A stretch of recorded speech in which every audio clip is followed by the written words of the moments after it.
ఆర్థిక మంత్రి గారు పెట్టుబడుల గురించి సుదీర్ఘంగా చెప్పారు అధ్యక్ష. దావోస్లో వచ్చి ముఖ్యమంత్రి గారు పర్యటన, వారు పడిన శ్రమ చాలా సంతోషం అధ్యక్ష. ఫైనల్ గా కూడా చెప్పారు అవుట్కమ్ ఏమీ లేదు, నీళ్లు తర్వాత వచ్చి అది డ్యూ కోర్స్ లో వస్తుంది, ఇంకో 4-5 సంవత్సరాలకు 2 సంవత్సరాలకు 3 సంవత్సరాలు చెప్పారు. చాలా సంతోషం. అది దానికి అవుతుంది, అదే పరిస్థితి. కానీ ఇంకో విషయం కూడా చెప్పారు అధ్యక్ష, ఇది అమర్రాజు బ్యాటరీని వచ్చి తగిలించారని చెప్పారు. నేను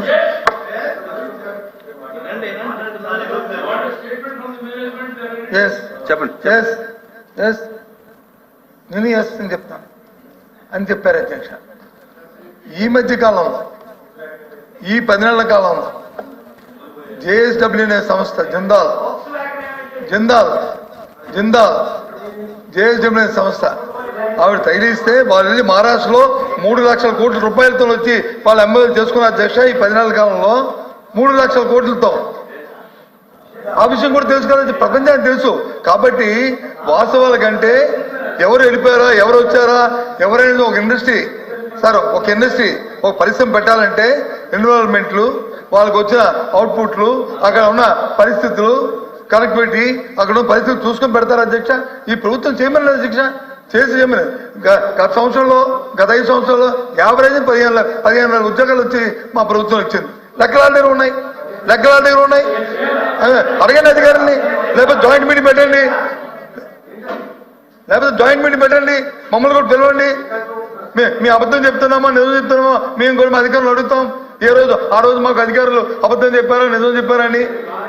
13 లక్షల కోట్లు మా సభ్యుడు చెప్పాడు. ఆ ఎంఓఏలు ఉన్నాయా లేవో అడగండి, లేదా అవి ఎందుకు చేస్తారో అడగండి. తప్పే ఉంది. నేను అంటుంది కంటిన్యూ, మీరే మీ మాటలో చెప్పారు. అవి కంటిన్యూ ప్రాసెస్. దాన్ని వచ్చి అవి అచీవ్ అవ్వడానికి, వాటిని చేయడానికి వచ్చి మన ప్రభుత్వాలు ప్రయత్నాలు చేయండి. ప్రయత్నం మీకు కోరుతుంది అదే కదా, అంతేగాని మేమేం బురదలడానికి మేము మాట్లాడలే కదా. దయచేసి ఒక పాజిటివ్ లైన్లో, ఒక గుడ్ లుక్స్ తో ఈ ప్రభుత్వంలో ఈ రాష్ట్రాన్ని ఆర్థికంగా మీరు అటు ప్రభుత్వం కానీ లేదా ప్రతిపక్షం కానీ, లేదా మీరు ప్రతిపక్షంలో మేము ప్రభుత్వంలో మీరు ప్రతిపక్షం కానీ ఏ రకంగా దీన్ని అభివృద్ధి చేసుకోవాలి, ఏ రకంగా పాలసీని డిసైడ్ చేసుకోవాలి, మూడో వాడికి వచ్చి మా థర్డ్ పర్సన్కి వచ్చి మనం ఏదైనా ఎన్విరాన్మెంట్ కల్పించుకోవాలి ఈ ప్రభుత్వం అని చూసుకోవాలని మా తాలూకు తపన, మా తాలూకు బాధ్యత, ప్రతిపక్ష బాధ్యత, మా తాలూకు బాధ్యత. అది మేము ఆ పనే చేస్తాం తప్ప మేము బురదలడానికి ప్రయత్నం చేయట్లేదు. దయచేసి ఫైనాన్స్ మినిస్టర్ గారిని వచ్చి ఈ శబ్దాలు దొరుకుతుందంటే అమరావతి బ్యాటరీ ఎందుకు వెళ్ళిపోయిందో, లేదా నిందాల ఫ్యాక్టరీ ఎందుకు వెళ్ళిపోయిందో, సంస్థ ఎందుకు వెళ్ళిపోయిందో ఇక్కడ డిస్కషన్ అనవసరం. ఈ వాంట్ డిస్కస్ అయితే వారు మాట్లాడతాను అధ్యక్ష. మాట్లాడండి.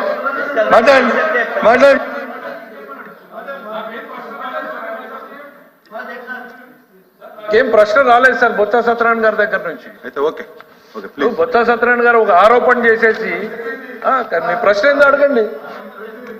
లేదు, మీరు ఏదైతే అమర్నాథ్ బ్యాటరీని మా ప్రభుత్వం మీద ఎంత వేయడానికి అప్పుడు ఎంత ప్రయత్నం చేశారో సార్ అధ్యక్ష అర్థమైపోయిందో అది కూడా వాస్తవం. 3 లక్షల కోట్లు వచ్చి గుజరాత్లో పెట్టుబడులు పెట్టారు, అది కూడా వాస్తవం అని చెప్పారు. అది కాలేజీ ఇది కాదు, ఇది అయితే అది అవినీతి, ఇది అవును, అది చెప్పింది అధ్యక్ష. కాంపిటేటివ్ వరల్డ్ అధ్యక్ష. ఇది పోటీ ప్రపంచం అధ్యక్ష. పోటీ ప్రపంచం వేరు, రెజీమ్ రివెంజ్ తరిమేసే ప్రభుత్వాలు వేరు అధ్యక్ష. పోటీ ప్రపంచం ఒక ఎగ్జాంపుల్ చెప్తాను అధ్యక్ష. ఆర్సిలర్ మెటల్ కంపెనీ పక్కన ఉన్నటువంటి ఒరిస్సా రాష్ట్రంతో 3 సంవత్సరాలుగా ప్రయత్నం చేస్తుంది అధ్యక్ష స్టీల్ ప్లాంట్ పెట్టాలని. 3 సంవత్సరాలుగా వాళ్ళు క్లియరెన్స్ తెచ్చుకోలేక ఒరిస్సా తరిమేలేదు అధ్యక్ష.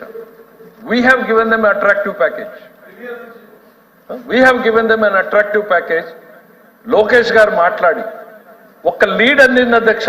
Arcelor metal is trying to locate other options consider చేస్తోంది అన్నట్టు ఆప్షన్ వస్తే సేమ్ డే అపాయింట్మెంట్ వాళ్ళు ఇవ్వకపోతే మాకు జూమ్ కాల్లో అయినా మీరు జాయిన్ కాండి, మా ఆఫర్ వినండి అని లోకేష్ గారు ప్రయత్నం చేశారు అధ్యక్ష. ముఖ్యమంత్రి గారు కూడా లేదు అధ్యక్ష ఆ రోజు టైం. ఇమీడియట్ లో జూమ్ కాల్లో వాళ్ళు ఆఫర్ చేసిన తర్వాత then they said you come and give your proposal. మేము మా టీంని పంపించాం అధ్యక్ష. టీంని పంపించి ఆర్సిలర్ మెటల్ ఇవాళ రియాలిటీ అధ్యక్ష. ఇది రియాలిటీ. మా మంత్రి గారు కాన్స్టిట్యున్సీలో పెడతా ఉన్నారు అధ్యక్ష. దాని మీద మేము క్లారిఫికేషన్, గవర్నమెంట్ ఆఫ్ ఇండియాలో వాళ్ళకి చాలా ప్రాబ్లమ్స్ వచ్చినాయి అధ్యక్ష. మైనింగ్ మీద ఛత్తీస్గఢ్ నుంచి మినరల్ ట్రాన్స్పోర్టేషన్ ప్రాబ్లమ్స్ వస్తే గౌరవ్ ముఖ్యమంత్రి గారు ఆమె విట్నెస్ అధ్యక్ష, ఎనర్జీ మినిస్టర్ దగ్గర నుంచి స్టీల్ అండ్ మినిస్టర్ దగ్గర నుంచి ప్రధానమంత్రి వరకు వాళ్ళు ఉన్నటువంటి సమస్యలన్నింటినీ కూడా ఆంధ్రప్రదేశ్ ప్రభుత్వ సమస్యలుగా పరిగణించి వాటిని అన్నింటినీ ప్రస్తావించి వాటికి సొల్యూషన్ తెచ్చాం. కాబట్టి ఇవాళ ఈ రాష్ట్రంలో కళ్ల ముందు ఆర్స్లర్ మిట్టల్ 1,70,000 కోట్లు పెట్టుబడి పెట్టారు. This is the competition which we are living today. ఇవాళ జేఎస్డబ్ల్యూ వెళ్ళిందని చెప్తున్నారు కదా అధ్యక్ష. రమ్మనండి సార్ బొత్స సత్యనారాయణ గారిని as a representative of Jaganmohan Reddy garu రమ్మనండి. I will take him to JSW office. I will welcome them again. ఇవాళ ఈ రాష్ట్రంలో ఎవరిని చూసి భయపడుతున్నారు అధ్యక్ష? ఎవరిని చూసి పెట్టుబడిదారులు భయపడుతున్నారు అధ్యక్ష? ప్రమాణ స్వీకారం వేదిక మీదనే ఆ రోజున పీపీఏలు రద్దు చేస్తున్నామంటూ మొత్తం ఎనర్జీ రంగాన్ని కుప్పకూల్చినటువంటి నాటి పాలకుల్ని చూసి ఇవాళ ప్రభుత్వం ఇన్వెస్టర్లు భయపడతా ఉన్నారు అధ్యక్ష. 5 సంవత్సరాల్లో వీళ్ళు ఏం చేశారు అధ్యక్ష? ఉరిదీశారు ఎనర్జీ రంగాన్ని. చివరికి ఏమైంది? కోర్టులు మొటిక్కాయలు వేస్తే మేము చంద్రబాబు నాయుడు గారు సంతకాలు పెట్టిన అఫిడవిట్లకు అగ్రిమెంట్లకు కట్టుబడి ఉన్నామని చెప్పి 4.5 సంవత్సరాల తర్వాత అఫిడవిట్లు వేశారు. ఈ రాష్ట్ర ప్రభుత్వం ట్రూ అప్ ఛార్జీల పేరుతో ప్రజలు నెత్తిన వాళ్ళు కొన్నటువంటి అరాచక అక్రమ పవర్ కంతా కూడా డబ్బులు కట్టాల్సిన పరిస్థితి. ఇది వీళ్ళు ఇండస్ట్రీ గురించి మాట్లాడతారు. మేము ఎంత సిన్సియర్ గా నేను చెప్పాం, we are here to invite the industry. Jaganmohan Reddy garu పెడతానన్నా కూడా మేము పనిచేయడానికి సిద్ధంగా ఉన్నాం. ఈ రాష్ట్రం కోసం మేము పార్టీలు చూడడం లేదు. మీరేం చేశారు గతంలో? కులాల ముద్ర వేశారు, ప్రాంతాల ముద్ర వేశారు, పార్టీల ముద్ర వేశారు, పారిశ్రామికవేత్తల్ని తరిమేశారు, మావాడు కాదు అనేటువంటి ముద్రలు వేశారు. మీరేంటి సార్ ఇది? మీరు మళ్ళీ మాట్లాడతారు. నేను ఎక్కడా కూడా డివేట్ కాలేదు అధ్యక్ష. చాలా సిన్సియర్ గా నేను నా రిప్లైకే కట్టుబడి చెప్తే పాలిటిక్స్ మీరు ఓపెన్ చేసినప్పుడు నేను పాలిటిక్స్ చెప్పక తప్పదు అధ్యక్ష. I have to answer. మంత్రి గారు సమాధానం చెప్తున్నప్పుడు ఇండస్ట్రీ పెట్టుబడికి కులం మొత్తం వర్గం ఉండదు అధ్యక్ష. మరి ఆయన ఏ లైన్లో ఆయన ప్రతిదాన్ని ఉపన్యాసంలో తీసుకుని రాజకీయాలు ఆలోచించుకుని రాజకీయ ఉపన్యాసం ఇవ్వాలంటే మేము రాజకీయ ఉపన్యాసం ప్లీజ్ కానీ అది సభ్యత కాదు. అది సభ్యత కాదు. మాకు అవసరం కూడా లేదు. ప్రజలకు తెలుస్తాయి అవి ఏం జరుగుతుందో ఏం జరగబోయేదో. ఏదైతే గొప్పలు చెప్పుకుంటున్నా పరిస్థితి మన ప్రధానమంత్రి విశాఖపట్నం వచ్చారు అధ్యక్ష. ఫౌండేషన్ వేశారు అధ్యక్ష. తాలూకా ఏవైతే వేశారో ఆ గ్రీనెన్స్ కి ఎవరో ఏం వచ్చారు అధ్యక్ష? ఎవరు దానికి ఎంకరేజ్మెంట్ చేశారు అధ్యక్ష? ఎవరు దానికి వచ్చి దాన్ని ఇనిషియేట్ చేశారు అధ్యక్ష? ఏ రకంగా ప్రధానమంత్రి గారు వచ్చి ఫౌండేషన్ వేశారు అధ్యక్ష? ఇది ప్రపంచానికి తెలిసింది. అది మన ప్రధానమంత్రి వైజాగ్ విశాఖపట్నం వచ్చి ఏటికి ప్రసంగిస్తామని చేశారు. మీకు తెలియదా? ఏంటి వాటికి ఎవరు చేశారు అధ్యక్ష? ఏంటి ప్రభుత్వం 10 రోజుల్లో వచ్చి అన్ని ఎన్విరాన్మెంట్ క్లియరెన్సెస్ అన్ని అడ్మినిస్ట్రేటివ్ క్లియరెన్స్ అన్ని వస్తాయి అధ్యక్ష. మేము చేయలేదు అధ్యక్ష. అది ప్లీజ్ అది సార్ కియా మేము తీసుకొచ్చామా? కియా ఇవన్నీ ఎందుకు సార్? అధ్యక్ష ఇంకొక రోజు దీని మీద డిస్కషన్ పెట్టండి అధ్యక్ష. మాకేం అభ్యంతరం లేదు. అయితే రైల్వే జోన్ భూమి కూడా ఇవ్వని వాళ్ళు ప్రధానమంత్రి వచ్చి శంకుస్థాపన చేస్తే మా ఘనతని చెప్పుకుంటున్నారంటే దండం పెట్టాలండి. ఎట్లా అండి? ఎట్లా ఎఫ్ఎం గారు సార్ మీరు ఇక్కడ ఎక్కడో ఎందుకు సార్? పర్మిషన్ మేము పంపించాం.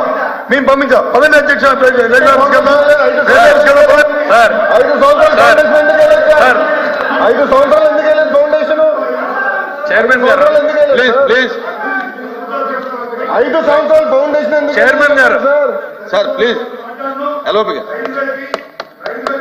రైల్వేకి భూములు కేటాయింపు చేసి వసూలు చేసింది మా ప్రభుత్వం. మేము ప్లీజ్ చైర్మన్ గారు మీరు ఇంకో రోజు ఉండాలి సార్. బొత్స గారు చైర్మన్ గారు చెప్పండి. మీరు ఇంకో రోజు దీని మీద వాళ్ళు ఇంకో ఫామ్ లో వచ్చి డిబేట్ పెట్టమన్నాడు అధ్యక్ష. వీళ్ళ డిస్ట్రక్షన్ కి మనమున్న అమరావతి కళ్ళ ముందు కనపడుతున్నటువంటి సాక్ష్యం అధ్యక్ష. 5 ఏళ్ళు డిస్ట్రాయ్ చేస్తే 40,000 కోట్ల రూపాయల పెట్టుబడి తీసుకొచ్చి అమరావతిని ఇంప్రూవ్ చేస్తున్నాం. క్వశ్చన్ నెంబర్ 13726 ఫైనాన్స్ మినిస్టర్ గారు నెక్స్ట్ క్వశ్చన్